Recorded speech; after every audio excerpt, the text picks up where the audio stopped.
ఏపీలో బీజేపీ టీడీపీల మధ్య flexi war జరుగుతుంది.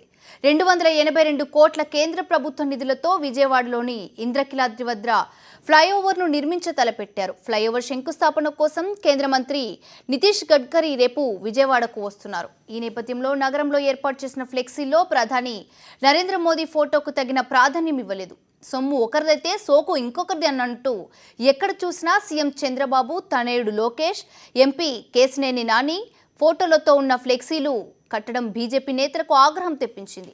అక్కడక్కడ ఉన్న కొద్దిపాటి ఫ్లెక్సీలోనూ ప్రధాని ఫోటో కంటే చంద్రబాబు ఫోటో పెద్ద సైజులో పెట్టడంపై కమల నేతలు కన్నెర్రజేశారు. కేంద్ర ప్రభుత్వ నిధులతో నిర్మిస్తున్న ఫ్లైఓవర్ను తమ ఘనతే అన్నట్టుగా టీడీపీ నేతలు ఫ్లెక్సీలతో చేసుకుంటున్న ప్రచారాన్ని వీడియోలో చిత్రీకరించిన బీజేపీ నేతలు ప్రధానమంత్రి కార్యాలయానికి పంపించినట్లు సమాచారం.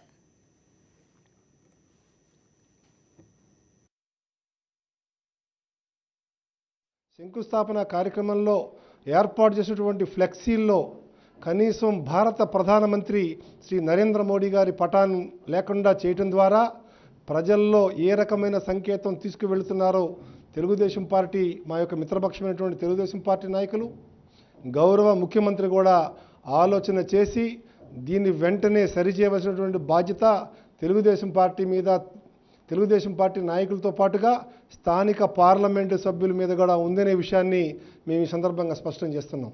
ఇది దురదృష్టం. మేము అసంతృప్తి వ్యక్తం చేస్తున్నాం, నిరసన వ్యక్తం చేస్తున్నాం.